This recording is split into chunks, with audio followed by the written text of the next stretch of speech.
The music's on, the disco ball has dropped, and it's time to get this party started. You're listening to episode 7 of DiscoTrek, a Star Trek Discovery After Party podcast here on the Tricorder Transmissions Network. I'm your host, Heather Barker, and with me at the turntable, as always, is my co-host, Jeff Hewlett. Jeff, are you there? I am here, but I may or may not have been taken over by an alien entity and am out for a complete harmony of this podcast. Sounds good. If we lose you, then we know where you went. Maybe you'll suddenly reappear somewhere in the episode. All right. So for those who aren't familiar with DiscoTrek, we are a community-based Star Trek discotheque focusing on each episode of Star Trek Discovery as they air. Tonight, we'll be discussing episode 8 of Discovery, which is titled Vis Pacem Bellum. Well done. I looked that up. I looked it up, guys. It was very important to me to pronounce that correctly. So it's not Vis Pacem, That's which what I was said. going for. Yeah, that's what I said at the end of the last one. That's wrong. Vis Pacem Bellum. Or if you want peace, prepare for war. With us to talk about the episode tonight are two members of the Unofficial Star Trek Las Vegas Convention Group on Facebook, which is the exclusive gateway to gain admission onto the show. Our first guest, everyone should know if you listen to our other podcast, Shore Leave. He is our co-administrator of the Unofficial STLV group and one of our closest friends, Mr. Jesse Oquendo. Hi, Jesse. How are you? Hello, I am doing well. I'm excited to be here on the DiscoTrek. I'm already dancing. Well, we are excited to have you. It's nice to talk about Star Trek and not conventions or cruises or whatever else. Very excited when your name popped up as a winner. So glad to have you here. Our next guest is another one of our STLV friends. She helped protect me from some creepy creepers at this last STLV. Yeah. And that is our friend Shannon Fauver. Hi, Shannon. How are you? Fine. How are y'all doing today? Good. And thank you again. Every time I remember that strange night. This was the first STLV where I had someone, not a Star Trek person, but just a regular bar person, come over and try to strike things up. So I appreciate that you were there for me. Anytime. All right, we're going to hop into our discussion in just a moment. But first, we have some DJ responsibilities to cover. As we've mentioned many times before, we're a community-based podcast that we're a community-based podcast that evolved from our desire to give fans a chance to talk about Discovery. For your chance to enter and join us on the podcast, make sure you're a member of the Unofficial Star Trek Las Vegas Convention Group on Facebook. Once you do that, we make a new post every Tuesday with the DiscoTrek image and information on recording times, episode title, etc. Just comment on that post to be entered, and we'll use a random generator on the following Saturday to pick the 2 winners. Once you've been on the podcast, you can't be on it again, but there are other ways to be involved in the discussion. Jeff, tell them how to do it. Sure thing. So we'll make an additional post on the Sunday prior to the episode of Discovery airing, asking for your comments on the episode, and we may include those at the end of the following night's recordings. And you can also call into the show and leave up to a 2-minute voicemail by dialing 609-512-LL AP, that's 5527. So 609-512-5527 for your chance for your message to be played on the show. All right. And I think we've got some new Patreon supporters, don't we? Yes, we certainly do. So a quick shout out to 2 brand new Patreon supporters, John Wacker, I hope I'm pronouncing your name correctly, and Dana Pearson. Thank you both so much for your generous contributions to our show and our network. So if you are interested in possibly becoming a Patreon patron, you can find us at patreon.com/the Tricorder Transmissions, or you can go to our website, thetricordertransmissions.com, or shoreleavepodcast.com and click on the Patreon link on the right-hand side. It's a big orange link. You can't miss it. So if you enjoy what we do here on DiscoTrek or any of our other tricorder shows, please consider joining our other Patreon supporters and supporting the show. Becoming a patron will give you immediate access to unedited versions of our shows. The minute we're done recording them, they go live on Patreon unedited, so you'll be able to get early access to our shows, including a lot of bonus material. We do talk before and after the shows, and that's only available for our Patreon patrons. So back to you, Heather. Awesome. Sometimes we talk about non-Star Trek things in the middle of the show, and you never know unless you're a patron. You got it. All right, so we're about to get into the show, but from here on out, black alert, there will be spoilers about the episode. So if for some reason you haven't watched, pause now, go watch it, and then come back. All right, so a little bit about the show. It is a segmented show. We break it into 3 parts. Drop the Record, which is opening remarks and reactions to the episode. Play a New Track is where we will explore what we learned that's new about the Star Trek universe. And Spin It Again is our look back at standout moments, scenes, characters, anything you feel is worth a second glance. So let's go ahead and get into Vis Pacem Bellum. Now that I can say it, I'm going to say it a lot since I feel very impressed with myself, I guess. All right, let's drop the record. Let's talk about our initial reactions to this episode. I'm going to put Jesse on the spot. What did you think? I really enjoyed it. I like seeing them get off the ship. I think I've been waiting for a while for them to get off the ship. And I like seeing I don't know, the Saru and Burnham together when they bicker like brother and sister. That's always fun. And then it was odd because they had Ash there and there was that little romantic thing going on as all the weirdness was going on in the planet. So it was really interesting. And then almost the polar opposite, you have like this death battle going on the Klingon ship. And so it was a very I got to admit, I had to keep up with the episode because there was so much going on and so much to take in, but it was fun. And what I like about Discovery is that I can't just watch it casually. I have to make myself stop and watch it. So that's my reaction.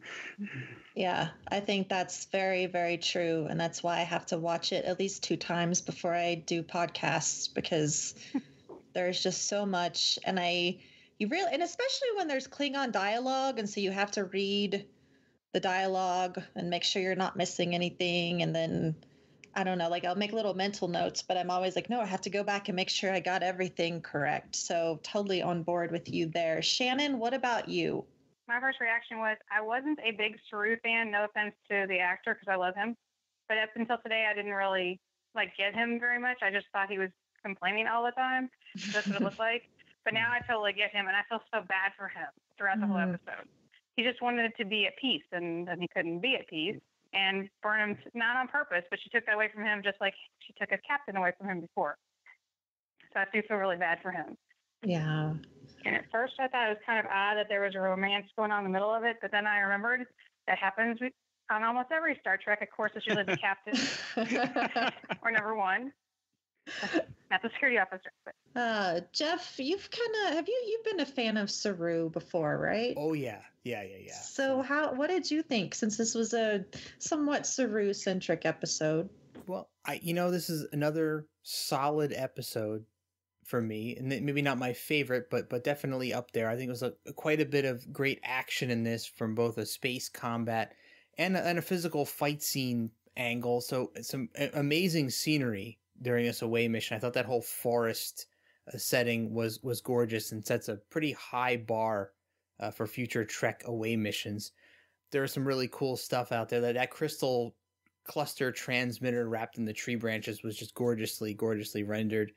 And along with the Pavian life forms, they're just absolutely beautiful. And some of the best effects I think we've seen in televised Star Trek. So the space battle sequence near the beginning was just spectacular in every respect. I think the ship designs, the on-screen animation motion, the phaser fire explosions, just everything was just amped up, in my opinion. I don't think we can go back now to the way Trek used to look on TV. A lot of great character moments, especially for Saru. I think we'll get a lot more into his behavior in the rest of this podcast. I don't want to throw a lot of it out during my initial reactions, but I think we learned a lot about him and his backstory and what he's capable of in this episode. But we also had some great moments from Laurel. I think a lot of interesting stuff coming out of her. I'm still not sure what to think. I'm sure we'll talk a lot more about this as we go on. We got some Lorca in the captain's chair in a battle scenario. A lot of really great stuff to talk about there. And Cole himself, a lot of interesting things happen there. So I think the show is just getting better and better for me every week as it goes by. I'm sad that next week is the season finale, or the mid-season finale, rather. Yeah, I think we're all sad about that. It's going to be a sad 2 months. Yeah, long slog. I don't care about Christmas. I don't care about the holidays. I just want my Discovery. Yeah, so I guess I'll be like the one. I didn't dislike this episode in the least. It's just definitely not one of my favorite episodes, and I'm not entirely sure why that is. The second time that I watched it, I liked it a lot better, and I think that probably maybe with what Jesse pointed out, there was just a lot going on. There was a lot to follow because it wasn't just Saru, Burnham Tyler, and then Burnham Tyler, and then Laurel and Cornwell, and Cole, and Lorca and some stuff, but then Tilly Stamets. Like, there was a lot in this episode.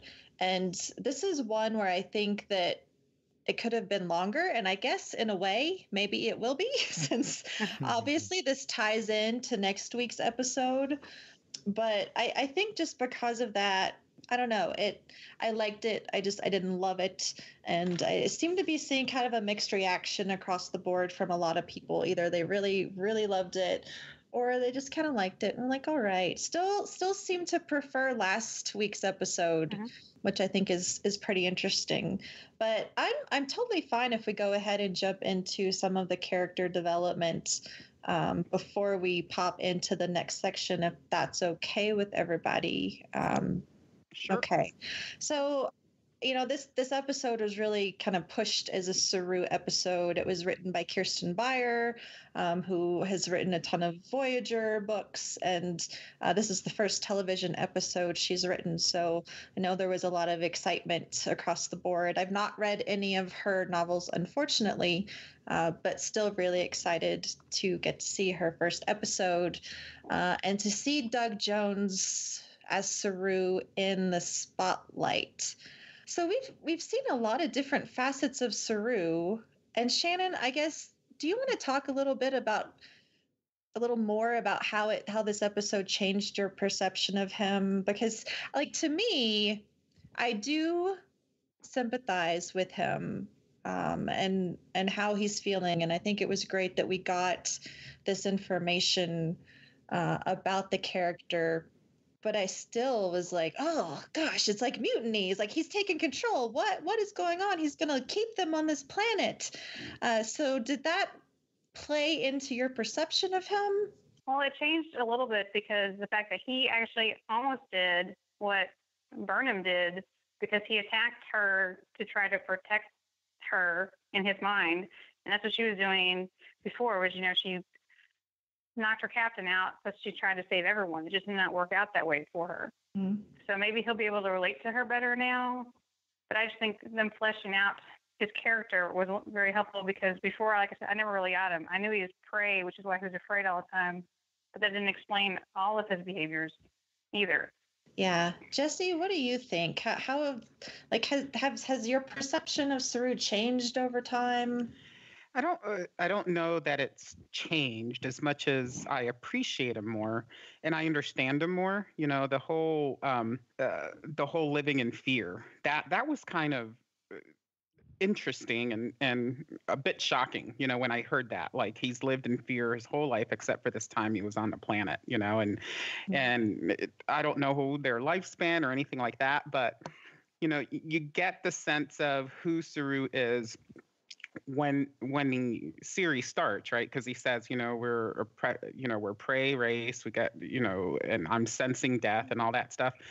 But you really get a sense of how wronged he feels by Burnham. Really, there's like a healing there that needs to happen, right? Because you took the captain, and now you took him away from this thing that he wanted, and what's like I said, keeping up with this, I still don't know if he was inhabited or if he just went totally like native survival because he had this and didn't want to give it away. Like, I can't figure that out. So it left me thinking more than anything, but it left me appreciating him and appreciating Doug Jones, because he brought a lot to that if you looked at After Trek and you saw all that was involved in him actually filming this, it's absolutely amazing. So more respect for Saru, more respect for Doug Jones, and I'm looking forward to more of these type of episodes where there's a bunch of people that we see and we don't know much about, and I'm looking forward to learn more.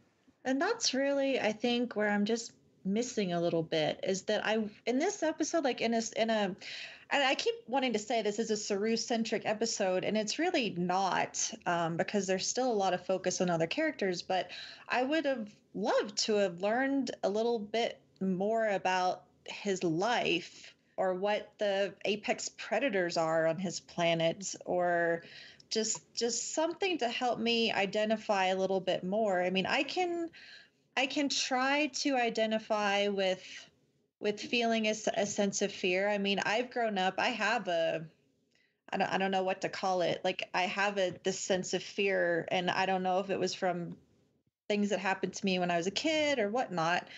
So I have a lot of trepidation when I'm like in new experiences and whatnot. But to have lived an entire life never knowing a moment without fear is just something that I can't personally yet comprehend. And so I think that because of that, I'm having a hard time really connecting with him and maybe showing us some stories about his life or things that have happened to him, aside from just telling us, would help me identify with that a little bit more. Jeff, what do you think? Well, I'm not sure where I fall on this. I'm with Jesse on the fact that I wasn't sure if he was inhabited or this was really him.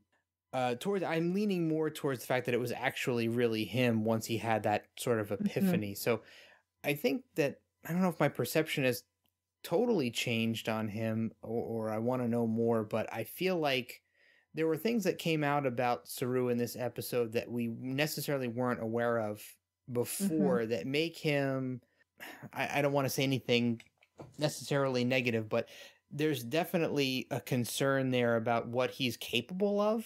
I don't know if we fully understood what his physical prowess was. No, he's strong. Before this, he's right? Fast and strong. Right. Did we know that? No. No, we didn't know any of that. I'm scared now. Yeah. So, and the fact that if he was not inhabited by the Pavans, so he's susceptible to manipulation. So, he was given a glimpse of something that freed him from a horrible affliction that he's lived with his entire life. And he was so passionate about retaining that he was willing to inflict pain on people who were part of his crew. So yeah, there's an element of danger there now. Will it happen again? Probably not. But now we know what he's capable of if given the opportunity. Not that changes my overall opinion of Saru. I still love the character. I just think it introduces an interesting element to him that we didn't necessarily have before. Yeah, and I'll just add my 2 cents, because I also at first thought that he was being inhabited by the Pavan energy. Yeah. And I thought everything was really interesting. To go back to what you said earlier, Jeff, side note, yes, the planet was absolutely beautiful, and it reminded me a lot of Pandora from the Avatar film, with the bioluminescence almost, even though this planet wasn't necessarily bioluminescent, but the creatures, or the Pavans, were, in a sense, sort of a luminescent energy being, we'll say. So when that happened, I definitely kind of thought, oh, they're possessing him. And then after that happened, he just kind of breathed a big sigh of relief. But I seem to understand it was similar to what Stamets is experiencing with the spore drive. And that was the other thing. I thought these guys, like in the preview we saw, I thought that the Pavans looked a lot like the Spore Drive energy. Oh, You're nice. not the only one. Yeah. So I actually had thought that this was going to be a planet they found that just had all the mycelium spores everywhere. And that's not quite what happened. But yeah, what I think now is that it's just similar to what Stamets has experienced, where Saru is basically enlightened by these beings of peace and harmony, and they were able to show him a life, without having to experience fear. And for a creature that has experienced fear its entire life, and I mean, never ever knowing a moment where it wasn't afraid. So imagine having crippling anxiety to where even if you're not thinking about something that's making you anxious, it's not even in your mind, like your body's physically reacting, you have no control over it. And imagine having the peace just for a moment, of just having that peace where it's not present. And I can sort of, I mean, I can definitely try to imagine what that would be like. And I think that for Saru, it was just something that really changed his life, being able to imagine a life without that fear. It's almost like freedom, right? Like he got a taste of freedom. Like I equate it to him being captive in his own body, and then he's just free to be whatever. When he got up that morning and they're like, well, you got some sleep. I mean, you could tell then that he wasn't the same Saru, just in that one scene, which is amazing for Doug Jones to come up with that. But I think we've all had that in our lives every once in a while. You have a sense of freedom and a sense of where you can be, well, STLV for me, right? So I can be who I want to be. Yeah. It was nice to see it, but like with Jeff, I'm now scared of the guy because you give enough freedom. I mean, what's he going to do with it? So yeah, we've never really seen him act out that way. And on top of that, I had really thought, shoot, now I can't think of which episode it was in. Choose Your Pain, maybe, where it was the one where they set the tardigrade free. So it was after. I think it was Choose Your Pain, right after. Okay, right after Butcher's Knife. Yeah. So that at the end of that episode, Saru told Burnham that he's angry with her, and I felt that in that scene there was some resolution between the two. And now that seems to have been completely undone, because the reality is that Saru has these very raw feelings. And again, it kind of pulls me back to this PTSD, where when you touch that, it just kind of explodes out of you. It's a very raw feeling, and you act in ways that are extremely emotional. And so here he still is saying that you won't stop taking things from me. It is really sad. I do agree with Shannon. I feel bad for him. Sorry, because if he's going through that now, he's not going to. It's going to take him a lot longer to process it than it would have before. Like, I guess before he was just dealing with it because he had to deal with it because his captain was gone. But now he's got to deal with. He knows the difference between what that looks like to feel free, and may never feel that way again. Mm-hmm. Yeah. It's sad. I mean, that last scene where he's in sickbay, he's just like, we're born afraid. It's how we survive. My whole life, I've never known a moment without fear, the freedom of it, not one moment until Pavo. So I'm curious to see what happens with Saru in this next episode. We didn't see a whole lot in the teaser that they showed. And we may not see anything until the season returns. So I guess I have some of my stuff in the next segment pertain to Kelpians. So we may revisit Saru there. But aside from that, should we jump into the next segment? Should we go ahead and play a new track? Sure. Right. There's so much to talk about. It's hard for me to just leave the initial reaction stuff behind and move on to the next segment. But I guess that'll just be a great segue, and I'll just throw out my lame little thing that we learned new about the Star Trek universe, and that was basically about Kelpians and about the fact that they can run really fast, and so they can run 80 kilometers per hour. They can sense danger up to 10 kilometers away. They have visual, auditory, and tactile sensors that are more acute than other beings. And so that's why the noise of the planet was basically torture for Saru. I myself have suffered from misophonia. So noises like chewing food, low murmuring, whistling, that stuff drives me crazy. I get angry. It's a real thing. I didn't know it until the last couple of years. Join the club. So yeah, at least I can identify in that sense of pretty much being driven crazy. So I can put myself in Saru's shoes there, imagining being stuck on a planet that's just nonstop whistling. I think in that sense, I can really identify with Saru. Jesse, did you have anything that you learned new about the Star Trek universe in this episode? I really did, and like for me, it was really on the Klingon side. Like I didn't.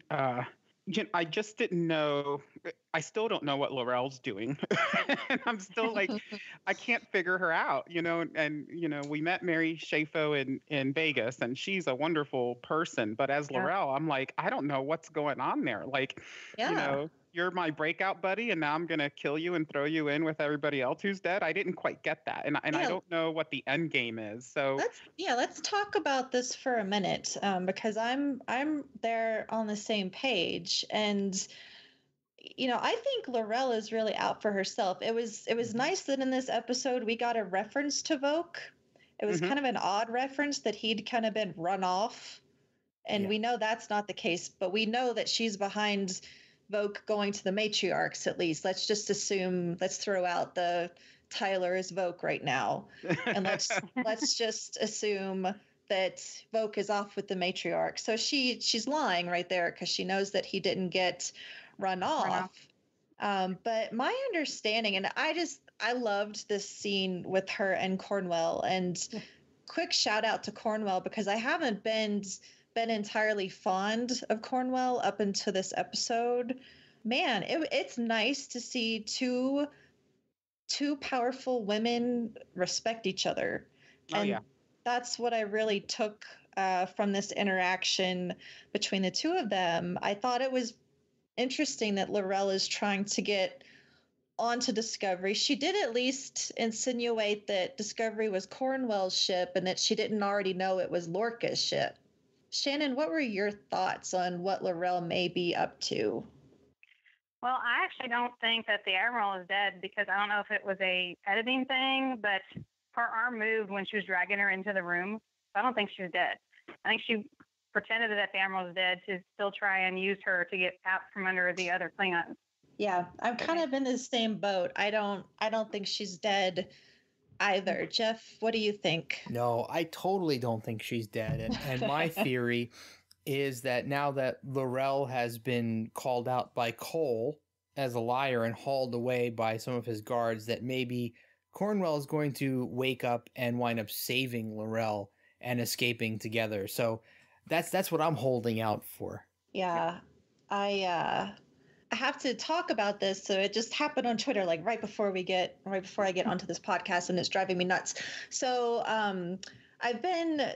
it's come up previously in some of our episodes how Star Trek Discovery is passing the Bechdel test, or what many are now calling the Bechdel-Wallace test, because, and let me just, for those of you who are not aware about the Bechdel test, it's named after American cartoonist Alison Bechdel, who wrote a comic called Dykes to Watch Out For in 1985. She credits the idea to her friend Liz Wallace, and then to the writings of Virginia Woolf. But so now people are giving Bechdel and Wallace credit for it. But in the comic, there are two women talking about going to a movie and satisfying certain requirements that create this test. And the movie, the first rule, the movie has to have at least two women in it. so movie or media, I'll say, those two women have to talk to each other, and they have to talk to each other about something besides a man. So sadly enough, like most of Star Trek Enterprise does not pass the Bechdel-Wallace test. In very few episodes, and it's like less than 5 episodes, do any of the female characters together not talk about the male characters. Star Trek Discovery is doing that in every single episode. And so I really adored the scene between Laurel and Cornwell. I loved that Laurel came in and was like, scream. And Cornwell is like, no. And Laurel screams at her and Cornwell screams back. And it was just, I don't know. There's just something so visceral and powerful about that scene that I really enjoyed. And so then they start talking, and Laurel is asking, saying that she wants to defect and asking what happens to people who are captured on the Discovery or in Starfleet, etc. And Cornwell explains that Starfleet does not, or the Federation does not have a death penalty. And then in passing, Laurel brings up Voq and Cole. And to me, this is not a failure of the Bechdel test. Like, the point of that conversation between the two of them is not about the men. I still see it as Laurel trying to figure out what her next step is, what the plan is. Did you guys also sense that as like her looking out for herself in this conversation? Or do you think that she was trying to fish and assuming that, well, whether or not Voq is Tyler, was she trying to ask like what is going to happen to Voq or Tyler if they're caught? Did you read it that way, Jeff? No, I didn't. I read it more as Laurel hedging her bets. I have like this triple agent view of her in my mind now, and she seems to be playing up to every person who could possibly have any sort of power to help her achieve whatever her end goals are.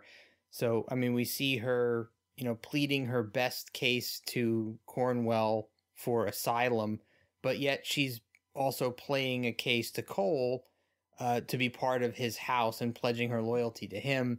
And we know that she's also helped Voq in the past. So I think she's really out for herself and whatever her end goal or whatever's going to work out best for her is going to be. Yeah. Shannon, how did you feel? Do you think she's out for herself, or do you think she's worried about Voq? Well, I was going back and forth, and I did watch it twice today because I keep missing stuff because the episodes are so deep that you have to watch them more than once. But I was trying to decide if she was looking out for herself or for Voq later. I'm still not going back and forth with the Tyler Voq thing, but I have a theory on that if you want that now or later. But I can't read her. I mean, I think that's what makes it a good character is because you don't know if she's looking at herself or for somebody else or both of them. Definitely. Jesse, what about you? Well, I'm with Shannon there. I can't figure out what she's doing, and I have 4 sisters, so I should be able to figure something out. But I can't tell. Like, I saw that bond building between her and Cornwell, and then I saw the whole fight scene, and I'm in the same camp. I don't think Cornwell's really dead. I think, but I don't know if she's out to. Klingons are very vengeful, right? There's a lot of revenge there for doing them wrong. And so there was that scene at the end where she's looking at all her dead, mates, and she's like, oh my, she's gonna do something to Cole. So I think she's doing a long game, but I don't think she's aligning with anyone. Her whole thing is to avenge her honor and her family's honor, and it's been dishonored by her family being killed. And I don't know where Voq comes into it. I just know that this has become very personal for her is what I get out of it. Mm-hmm. And again, these guys in makeup, it just amazes me because like the one thing I got from Laurel this week is you could see her emotions. And yeah. I don't know what that's all about, but like, I think the first 1 or 2 episodes, it was very like they were talking and maybe you couldn't tell, but but now I can see like her eyes and I can see her get mad and her get even a little hope, that kind of stuff. Like, and to bring that through not only you as a actor, but through that makeup the way Doug Jones did and Mary Shifo did. Yeah. It's amazing. It's absolutely amazing. So what is she doing? I have no clue. And that's another thing I like about Discovery is like I have stopped predictions because I've had not been right not once. Keeps you on your toes. I'm really glad that you're able to start seeing her expression and emotions. It's something that I've seen since we saw her, and mostly like her eyes. I don't know what Mary's doing, but man, she's so expressive with her eyes, and for this being her first time in as a Klingon and working in this makeup, it deserves like 1,000 commendations there. But I think that L'Rell is the puppet master, and I think she has a plan. I don't think her plan is centric to any other Klingon out there except herself. I don't know if she's going to harken back to her role, with her houses, how her two houses were brought together and she was a bridge between the houses. So I don't know if she's somehow going to serve as a bridge between the Klingons and the Federation, or bringing Cole down, as she seems to be her motive there. But at the end of the day, this conversation that she had with Cornwell, I think, had L'Rell's interests at heart. It was not about Voq. It was not about Cole. And so I'm just going to drive the nail through the coffin there, that not only does that scene pass the Bechdel-Wallace test, every episode of Discovery has, and that is extremely important to me as a woman, to see that in Star Trek. And I've been a big fan of L'Rell, but man, I am a big fan of Cornwell, and I cannot wait to see her again because, as we've all agreed, she is not dead. All right. So, Jesse, was there anything else that you learned new, or should we move on to Shannon?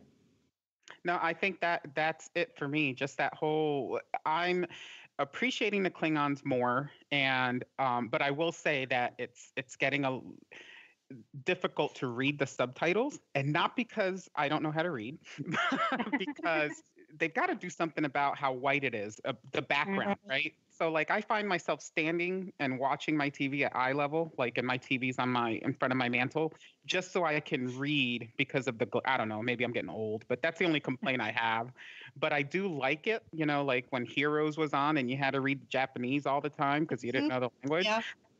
I'm okay with that. It's just, it's a little different here where I can't actually catch it a little sometimes because the scene kind of disrupts it, which kind of disrupts my entertainment of it, and enjoying what's going on. But I found my workaround, so it's not bugging me too bad. But I will say that whoever this language that they've been able to master in such a short amount of time, I mean, I'm amazed, and I love it, and I'll suffer through it just so, because it makes the show so genuine. So that's the biggest thing, is that this iteration of Star Trek is all about being genuine and being about staying true to canon, but adding to canon and allowing you to see that, hey, maybe we didn't catch it all in the past 50 years. We're learning something new now.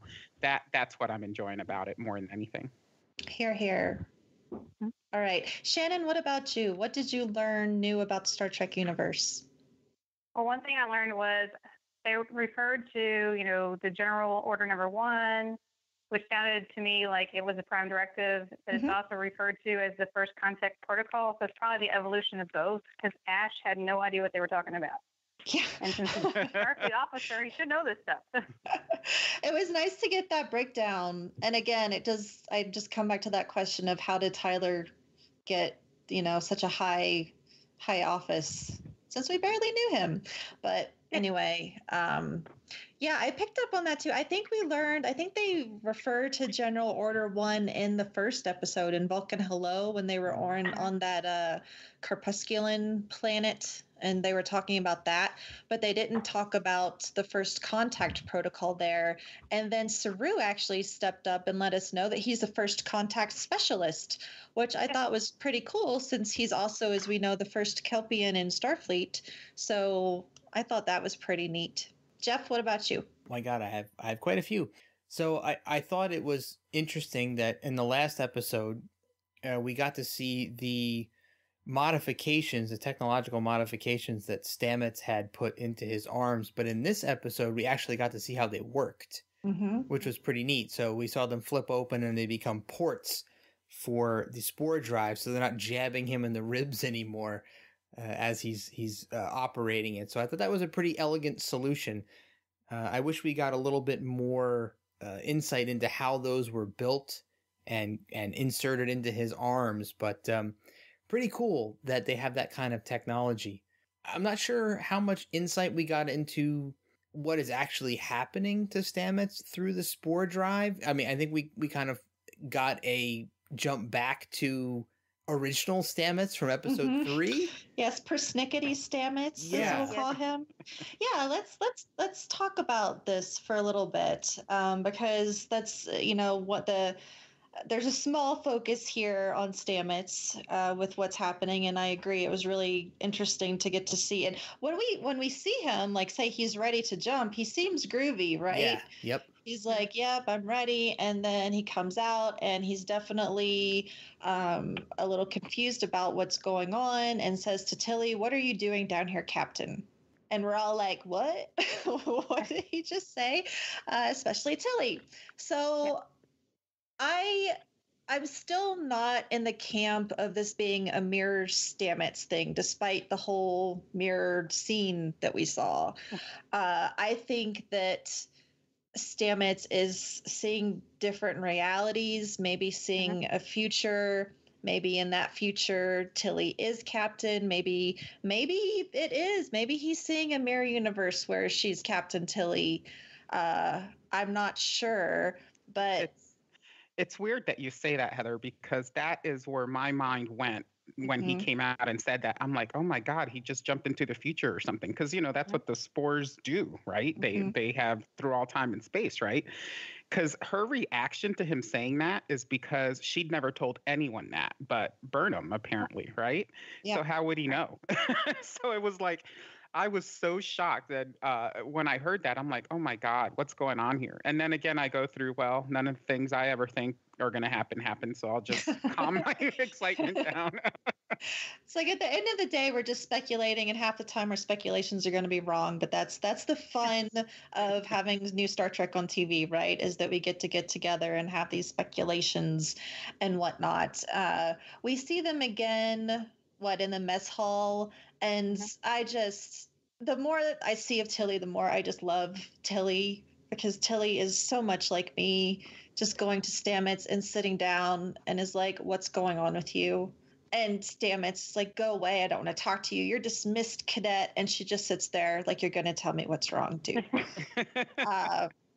And, he just basically says that what he knows changes. Sometimes things are normal and he knows who everyone is, and sometimes he doesn't. And then he talks a little bit about Dr. Culber, and that having Culber reveal the genetic manipulation that he performed, well, aside from the tardigrade blood being injected into Stamets, doing the little, whatchamacallits. Yeah, the ports. There we go. Not a whatchamacallit, but a port. Putting those sports in is sport. Did I say sports? Yes, you did. Those sports in. Man, guys. Sports. All right. That's kind of funny. Sport. Maybe we should leave this part in. You guys can see how ridiculous I am. Okay, so putting the ports in and doing that, I guess it's an augmentation technically, is not only illegal, but that would put Culber at risk, could ruin Culber's career. Revealing that could have Stamets put in labs, and Lord knows what would happen in experiments or something, whatever. Either way, it's bad, right? Either way, it's going to hurt Culber. And yet, while last week Stamets tells us, always be who you are and always be honest, he can't completely be honest with you because of all that. So we didn't really get any resolution on that. Well, I kind of wondered what's going to do to the relationship anyway, because the person I don't know if they're married, or the person that he's partners with, is this person that we saw at the beginning who is very rough and just not very warm and fuzzy. And then you got the one that looks like he's high for 2 weeks. And so I kind of wonder what the doctor's going to do with his boyfriend, who's not the same person he was before. Right, and he, he knows. Yes. He said he knew in the last episode. He's like, Right. there's my partner's not right. He's got stuff going on. But that was a time loop. He doesn't remember that. Yeah, well, that's true. But then again, I mean, we don't have much insight aside from the bathroom scene, what their relationship was like behind closed doors. I mean, maybe Stamets is a little more gruff with when he's working, but when he's behind closed doors, he's a little bit more personable. So, I mean, maybe high Stamets is a little more of a departure from behind closed doors Stamets, but maybe not so much. I don't know. I think that the real Stamets is the Stamets that we saw when he and Burnham took the tardigrade into the spore garden or whatever. Yeah. Oh, And yeah. he was really happy to see, the tardigrade communing. And again, we've talked about him a lot, and that, he started off doing science, and then his science basically got taken and turned into war and a warship. And so he's not doing what he originally signed up to do. And he was very unhappy about that. So I think that explains a lot of why he was this way in the beginning. We start to see, the true Stamets. Then we get the one with the spores, one with the mushrooms Stamets. And now, he's just really, he's ill, basically. He doesn't know what's happening to himself. And so that gets very frustrating and very upsetting. And he's keeping it to himself, which is even worse. So I respect Tilly for pulling it out of him. It takes courage to do that. And the more, like I said, the more we see of Tilly, the more I'd really admire her.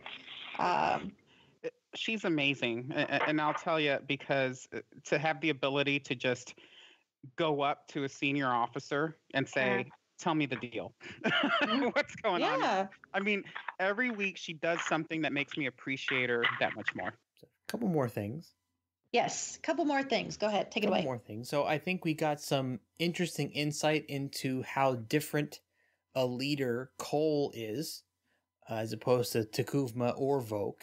But it's exactly what we would have expected, right, from a Klingon leader. He's not at all gullible, and he kind of sees through L'Rell's charades and calls her out. So we don't exactly know what kind of trouble she's in at this point. I thought it was interesting that, he kind of played along with her for a while and waited until after he put the House of Cold face paint on her to call her out. Not sure what you guys thought about that. I just know for L'Rell, being Klingon and with your honor, that had to be like the worst dishonorable thing that could have happened. She was marked by him and then thrown pretty much to the side. It was a very powerful scene just because it was so humiliating for her. It was humiliating for me to see her go through that. And, and she's a Klingon. That's, again, to the emotion that she can emote through those eyes and through her facial expressions. I really felt for her. I'm like, oh, my God, she thought she got away with it. And, they found the cookie. But we don't know whether or not she truly deserved it. We don't know who she's really loyal to. Was she really trying to play up to Cole? Was she really trying to strike a deal with Cornwell and get off the ship? Was she really working for Voke the whole time? Or is she working for herself? We have no idea at this point. She's working for herself. Yeah. That's just what my intuition tells me. I don't think she's working for any of these people. Like I said, I think that Vok is her figurehead, so to speak, at least when we last saw the two of them together. I think she's the puppet master. He's the puppet. She sees opportunities, right? Yeah. And so man, Cole he's creepy. I don't want to be on a ship with him because he's gonna mess you up. He's definitely a Klingon I don't want to run into in a dark alley. Again, something that I've wanted to see from Klingons since we first saw Klingons. So props to Discovery for making these guys the cringeworthy murdering warriors that we've always been told they are, basically. Not the pacifist ones we see later. Yeah. For sure. And I mean, if he had hair, I just wouldn't take him seriously. I don't know about you guys. What, no long flowing locks? Well, the markings really, I don't. That's new, isn't it? New to see like almost like tattoos or face paint or that is. I mean, I know we see it in Star Trek and other series, like we see it in Voyager with where they do face paint before they go to war. I forget the name of that race, but so it's not like we haven't seen it before. Just the Klingons. This is part of their culture that I didn't know existed. You know, so it's interesting to see that. But it's interesting how they're using it to. He's the only one who has it. That's what I don't get. Although other ones in that council had like jewelry or other things to make them stand out. So maybe each house has something different. But I thought it was interesting, and I still can't figure it out. But I suppose that'll come with time as well. Yeah, definitely. All right, sure. Jeff, anything else left on your list? Yeah, one quick thing. I thought this was an interesting call out that they mentioned Starfleet not having a death penalty. I guess that this is now an actual timestamp. Starfleet's death sentence that they had in the future, which was derived from Pike's visit to Talos 4 and General Order 7. So I guess up until that very point, I guess we have a bit of an understanding now that there was no such thing as a death penalty in Starfleet until Captain Pike had that ill-fated journey. Do we know for a fact that that's when it was instated, or will we maybe see that instated over the course of Discovery? Who knows? But the only real evidence we have now is that Talos 4 and General Order 7 was the death penalty not too far in the future from where we are now. So unless something crazy happens between now and then it would have to also be overridden, because at the time of the menagerie, the General Order 7 was the only death penalty in Starfleet. So if there was something between now and then, it would have to be instated and then disregarded before General Order 7 was issued, right? Yeah. Yep. Jesse, what were you going to say? Well, no, I was just gonna like this. This is again with the timeline. Like we're learning stuff we didn't know. So like we knew about the death penalty, but we didn't know that there was no death penalty before that, right? And so this is what drives all the purists kind of crazy. So you're going to see that on Twitter going pretty wild here pretty soon. But I like it though. I keep hearing that we're darker and that it's not as cute or not as progressive as we were in TNG. But what I like to think about is this is us getting to where we need to be. And this point in time, I think we need to see that progression. We need to live through that hope, because we're in a place right now where we need to see that we may be rough right now, but we'll get better. And I think this is starting that journey for Star Trek. It's showing us it's not always really pretty. It takes a little false starts before you get to where you want to go. So I think this is taking us there. So I'm looking forward to seeing where it ends up. I mean, I'm still kind of bummed that next week is mid-season finale. So I'm hoping there's a Star Trek Discovery Christmas special or something. On the Wookiee planet. No. Shannon, were you going to say something? Yes.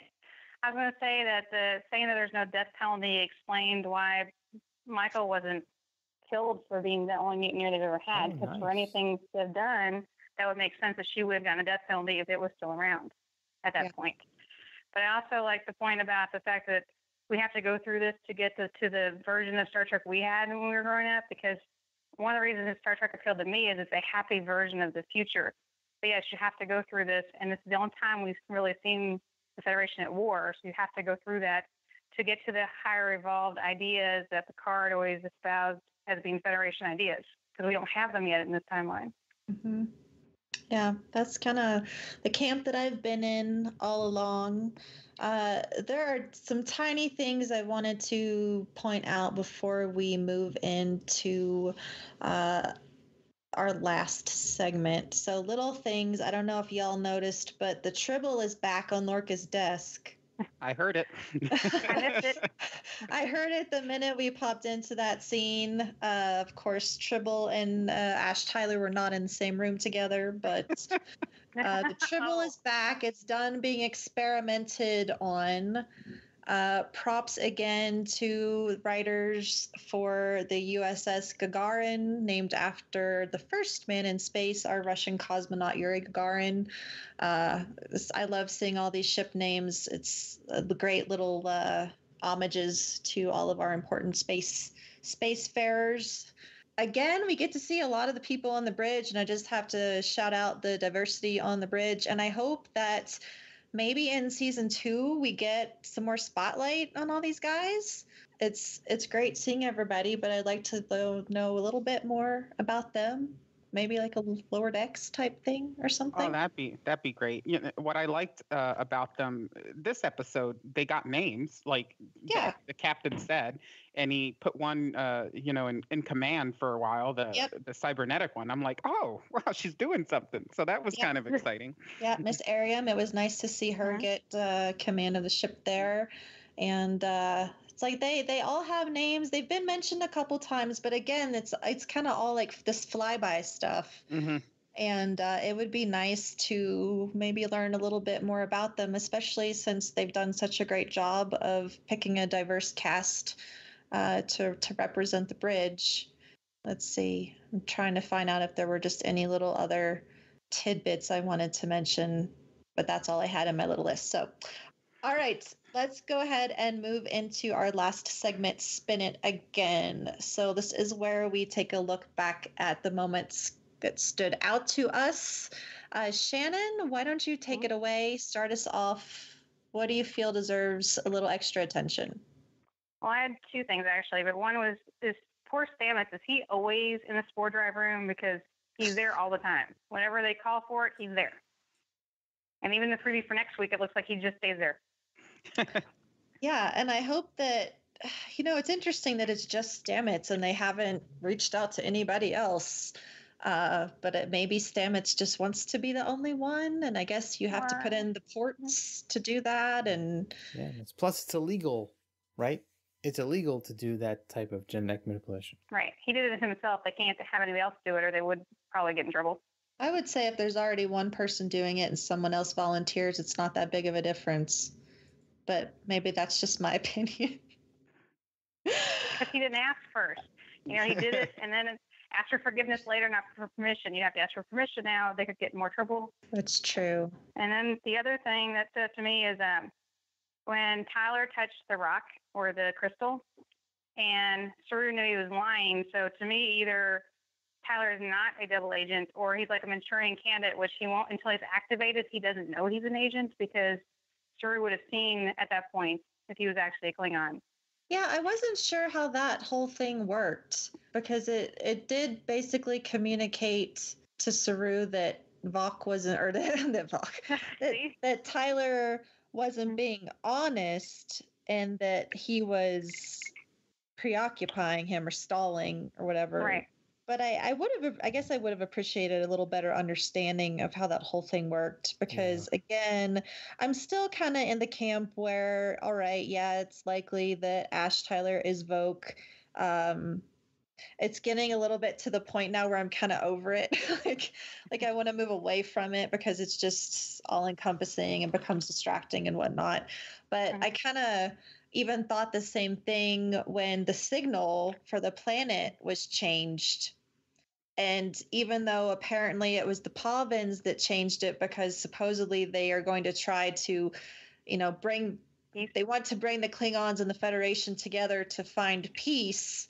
I, for a moment, had thought, well, they did also transport Tyler somehow. Mm-hmm.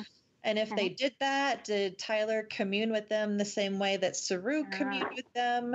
And in that sense, did Tyler somehow actually convince them to change the signal to bring the Klingons to the Discovery. Maybe subconsciously, because he's like a sleeper agent. He doesn't even know he's a sleeper agent. Yeah, I don't. Again, it's just like question after question. So, me personally, I've kind of given up looking. The episode after that theory came to light. I had a lot of fun going through the episode and like, oh yeah, this could kind of mean that, and da da da da. And now I'm really just kind of sitting back and waiting to see what happens, because on one hand, okay, yeah, I can see where it's going that way. On the other hand, I don't really want it to, and I'm just more interested to see what happens as a whole. And we're not going to get that in the next episode. We will apparently get it by the end of the season, since I guess this press junket they had in the UK, I think it was Aaron Herberts, had said that, again, as we already know, that this is basically a chapter. It's like a chapter in a book. So after, like, this season is the Klingon War, and this chapter will be closed. And then season 2 is going to be something different.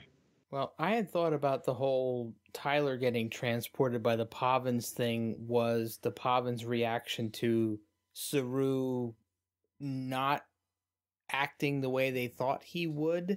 Not promoting the idea of harmony. So I thought that they brought Tyler there to help stop him, beating of Burnham and destroying the transmitter. But I mean, I could be off on that. Well, and again, we have that whole scene between Saru and Tyler where Tyler's talking about the fact that, he can't just let things go. Yeah, he wants the Klingons to suffer as much as he suffered because of them. So again, if Tyler is Vogue, I do think it's more the Manchurian Candidate thing, and that he has no idea that he's Vogue. I think it kind of has to be at this point, the Manchurian Candidate thing, because his programming has to be so in-depth and detailed that he's got information about lakes and eating trout. And I mean, all of that stuff had to come from somewhere. So the matriarchs had to have a lot of information on humans and human existence on Earth and various other planets to program him with all of that information. That had to come from somewhere. Yeah. I'm just kind of over it. Like it's being talked about all over every podcast, and I feel like there's not really a whole lot left to say. I just kind of want to wait and see what happens with it. I don't mind the Burnham Tyler relationship thing. I thought it was the little scene where they're doing the needs of the many. Yeah. Oh, that God. whole thing. Was that pandering to you, Jeff? Sounds like it. I'm sorry. I was going to hold on to this till the end, but let Jesse and well, I don't want Shannon your first. your like final mention to be that you negative about something. That's not what we're going for. Okay, fine. So that was one of the only thing in this episode that I just cringed at, because, and I know you, Heather, you have an affinity for Spock and Leonard Nimoy, and I thought that phrase was something that should have just remained exclusive to the Kirk and Spock interaction in The Wrath of Khan. It was something that was very special. It was a very pivotal moment in Spock's death scene. I understand what they were going for, and I appreciate the reference, but there are some things that are sacred, and I think that should have been left alone. I understand that Burnham could have come across that phrase in her Vulcan upbringing, but just leave that sacred moment between Kirk and Spock alone. I don't think that needed to be rehashed. There's tons of things that have been brought up as fan service and as moments for us to appreciate in Discovery so far, but that to me felt like it was a little bit of an overreach, and I'm sure that you guys disagree. That's just where I fell on it. Well, I don't disagree, but I of all the things I've seen with Discovery, it's got to be the most cheesiest, right? Like, I was like, really? Did they, because I see, the feedback as well. Like the relationship is forced. It doesn't look right. Blah, blah, blah, blah, blah. And then you force this line where you've seen it before between two really close friends, right? And so I'm just like, okay, that just the kiss maybe didn't fit. Like this whole romance doesn't fit yet for me. But this scene it was just cheesy, and I hate to say that about Star Trek, but that's the only thing I really felt about it. Close to what you're saying, Jeff. I think it's because it's not meant to be in this situation. I think they find something new. Well, and I think this is where we're having a constructive conversation about something we're critical about, right?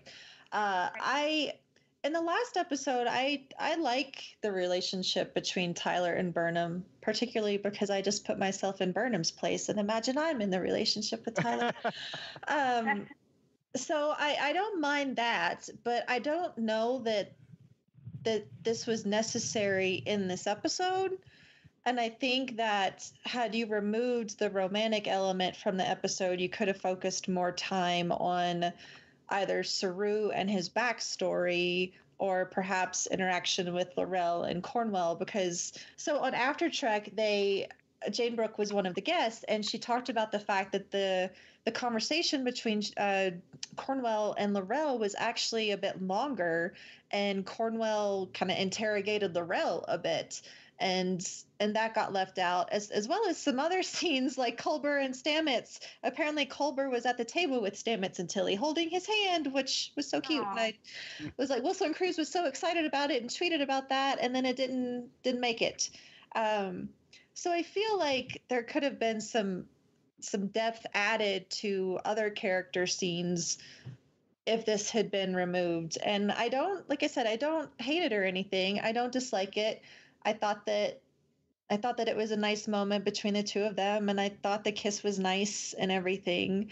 But as far as that line goes, I don't really have a feeling either way. I don't think it was blasphemous, but I don't necessarily think it was needed. But it was really the only fan service in this episode, I think. Well, it was the name of the USS Gagarin that got destroyed in the early sequence was actually a ship that appeared in a couple of Star Trek role-playing games multiple times. So that was something else that I was going to bring up in the moments that stood out. There was... but that's like really obscure. Well, it might be obscure, but I mean, there's a lot of Trekkies out there in the universe who would pick up on that immediately. So I thought that was a nice touch, and they'd thrown a lot of little tiny references throughout Discovery so far, and I thought that this was kind of cool that there was that ship that, and actually it's been destroyed once in one of the games, so it was kind of appropriate, I guess, that they destroyed it again here. But it's appeared in multiple ship classes, and in this episode, it was in a completely different class than it was in the other two previous role playing games. So interesting to keep redefining the ship and reintroducing it in the Trek universe, non-canon or canon. Laurel also called Kola Patak. Yeah, that was interesting to hear. Yeah, that was fun.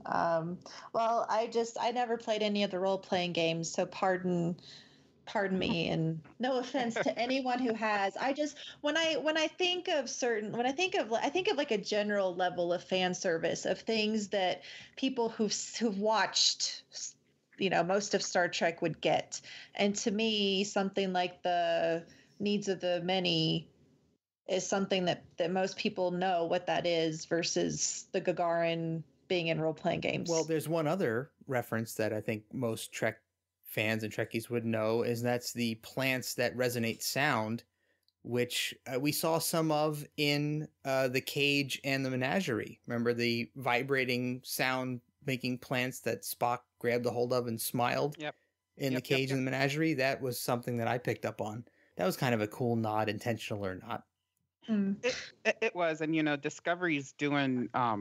It's like I can't pinpoint it, but you can almost feel that it is in the time frame that it's in because of the similarities to stuff that goes on in the original series.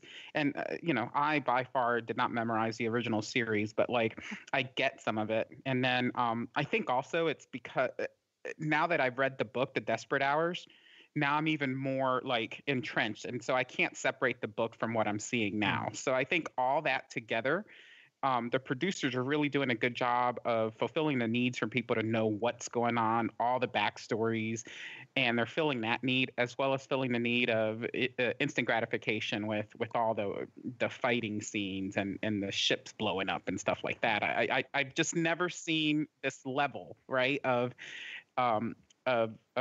getting you entrenched into a series the way these guys are doing it. Yeah. Yeah, I agree. I thought it was interesting that towards the end of the episode, the planet stops playing its music, and they said the music's gone, and I was like, oh, because I don't know, it's a disco thing for me, and it's like right now it's like it's done, and now it's time for war. I don't know. That's just something meta that I grabbed out of there. No, actually, when I said that made me sad because it made me feel like something had happened to the planet. Yeah. I hope nothing happens to this planet because it truly is a beautiful planet and beautiful pavins on it. Certainly something that we aspire to in Star Trek, right, is peace and harmony. And here we have a peaceful and harmonious group of beings, and they want to be known. Like they make a point of saying like they wanted to be known and they just hadn't been found yet. So curious to see how this all ties in. Yeah. So one more quick reference, by the way, Heather, and we'll end on a comedic note. No, well, I'll end on a comedic note then. Not that everyone's going to end, but I'll end on a comedic note. I still think it's great. It's I don't know if this was an intentional reference or not, but I love that Starfleet's systemic problem of sending too many key personnel on an away mission with no other security still holds true in Discovery. That you're sending the first officer, the chief of security, and a very, very key member of the Discovery crew that Lorca has previously said, he told Tyler, if you don't come back with her, don't come back at all. So there's 3 of them. If any of them were lost, the Discovery would be in bad shape. So I love the fact that we haven't changed the poor choice of away mission personnel in Discovery. I would argue that this was a peaceful, uninhabited planet, so there's probably not a high risk of danger. And hey, Lorca didn't go down with them. So I've lost track of where we were. I think we were on Jesse's commendations. Mine is just to speak to it. So like, what got me out of this episode, and so I was also one who was thinking this episode was going to be about we found spores somewhere. So I'm like, there's just a theme, if we've all noticed, with the alien life forms that we're meeting, that none of them, except for the Klingons, have been like corporeal. Like they haven't well, the tardigrade had a body, but like, even it, was, we've got the spores interacting with it. We haven't really met aliens that we can shake hands with, if you will. Like these aliens you can talk to, obviously. But there's just something in my mind. I'm going, what's with all these aliens that aren't aliens, Because by now, aliens in our minds, right? So like they're like... there's not a lot of creating of aliens here. It's more of a philosophy of what an alien is, and it's just odd because by now in any other series we would have had 3 or 4 different types of aliens pop up within the first few episodes, and really right now we've got the tardigrade, right, and then the pavins, and who else have we met? The Gormagander, which is an animal, but I mean, the Gormagander and the tardigrade are kind of in the same boat, where those are animal species. The pavins, I'm not sure that we ever fully defined exactly what they are. They're because they didn't even register as a life being. Right. So, yeah. But we're definitely not seeing humanoid aliens, which just the ones on the ship.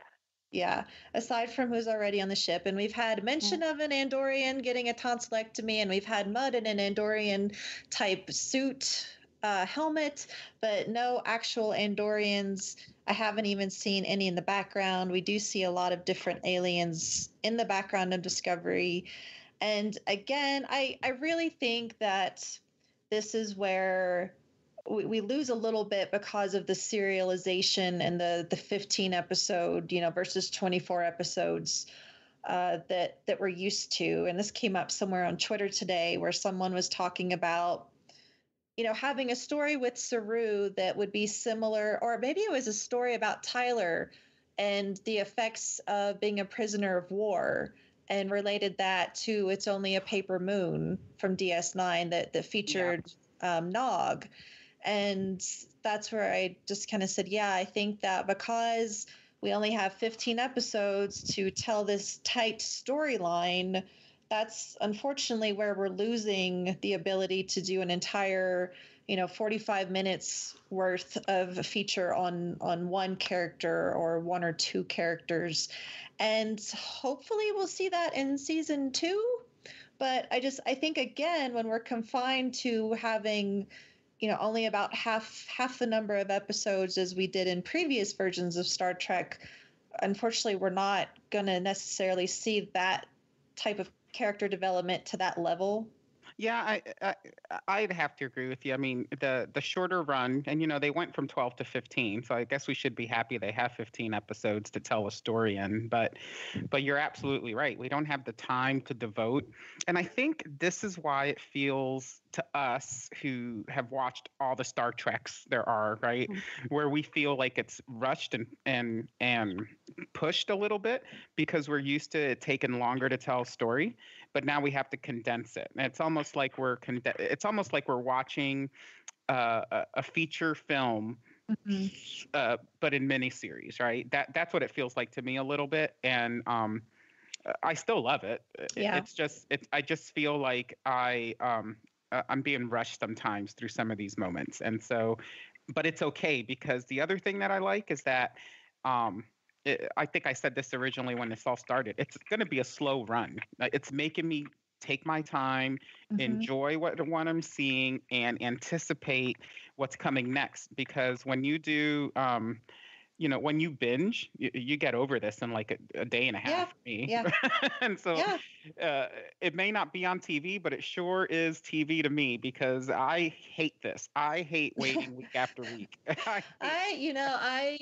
I don't hate it. I said this, I think, in our last episode of DiscoTrek, so pardon the repetition, but the anticipation is certainly difficult, right? But I love the fact that we have an entire week to rewatch it and discuss it with our various friends, and we can listen to podcasts and have, I guess After Trek is the only Star Trek specific show, but I just love the fact that we have social media, and even though social media can be a really difficult place right now to talk about Star Trek Discovery, I love the fact that we can. And I just, Star Trek Sunday, like I wait my whole week.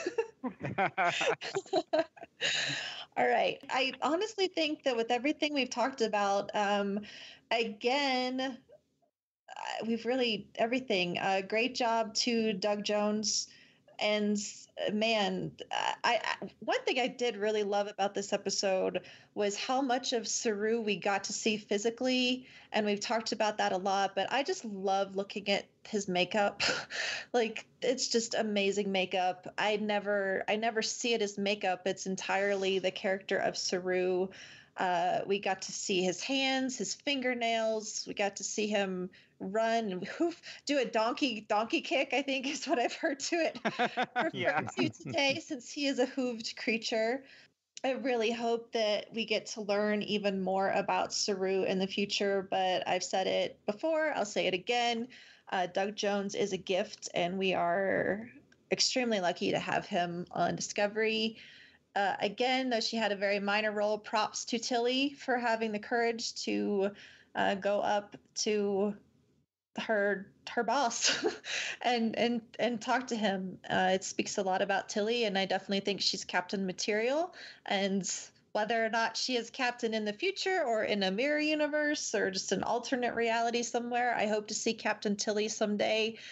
And again, Laurel and Cornwell, there's been a lot of a lot of encouragement to see more of that relationship.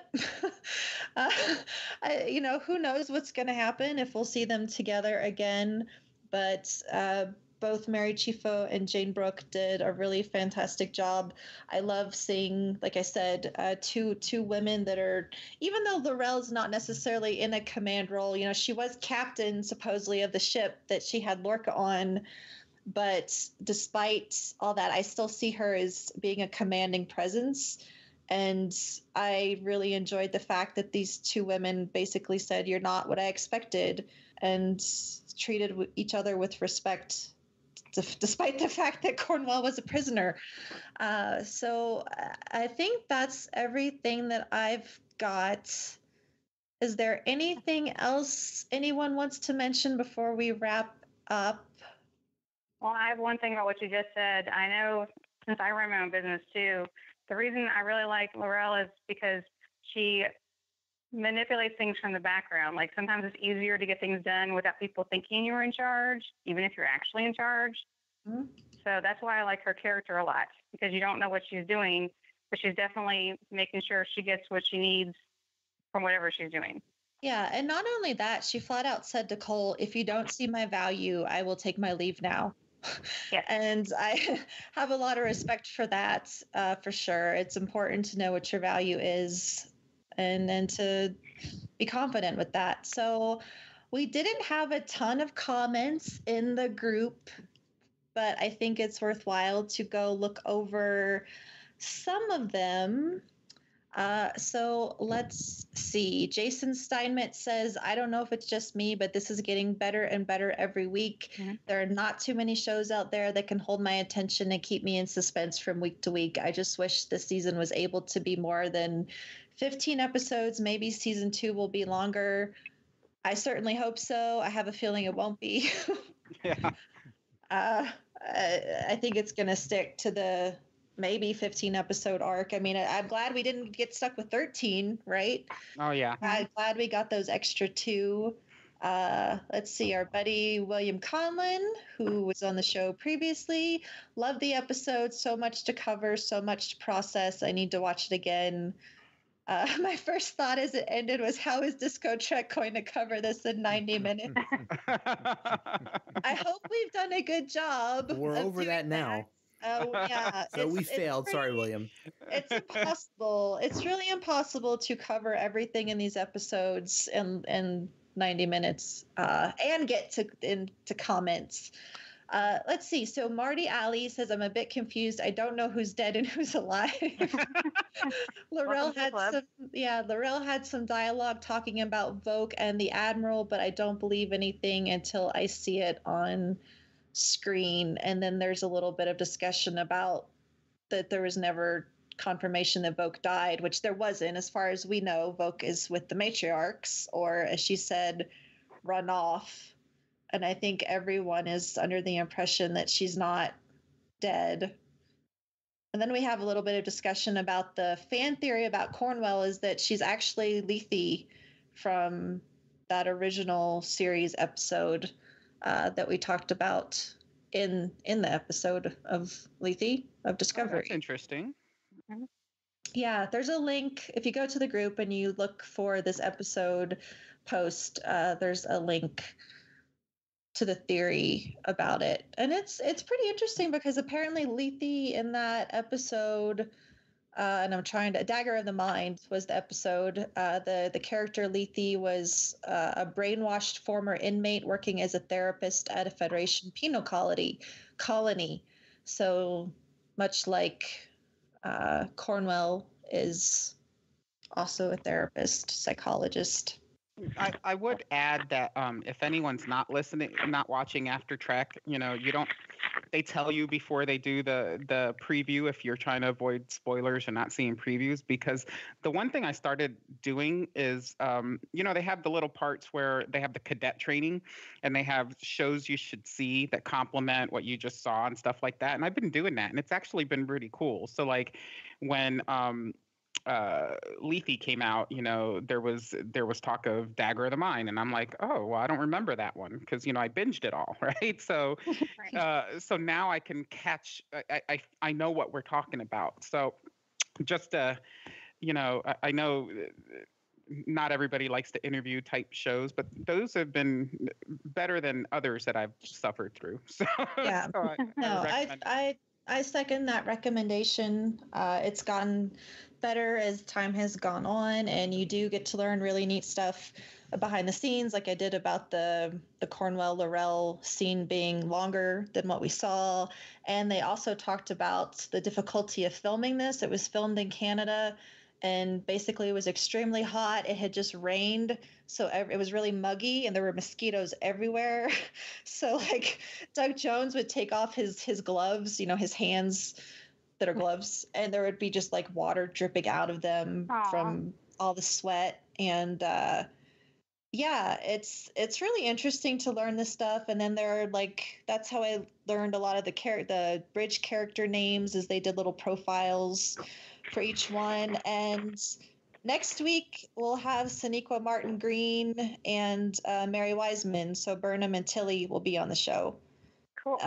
I'm super excited. Yeah, super excited to see that. The only thing I just wish that it was available immediately and that I didn't have to watch it live, because I often don't have the ability to do that. So I have to wait until like an hour or two after it airs or the next day to watch it. Oh yeah, because you're West Coast. Yeah. Yeah.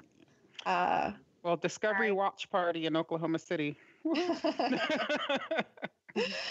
All right, so I guess that's about it overall. Some good response and discussion here. I appreciate all of it. Let's tell everyone where they can find us online. Jesse, where can people find you if they want to talk about Discovery? You are more than welcome to find me on Twitter. I'm Trekker_Jesse, and I'm also one of the administrators of the Unofficial Star Trek Las Vegas group. So you'll see me in there, in and out, and welcome to friend me on Facebook. Just be nice if I knew who you were. So,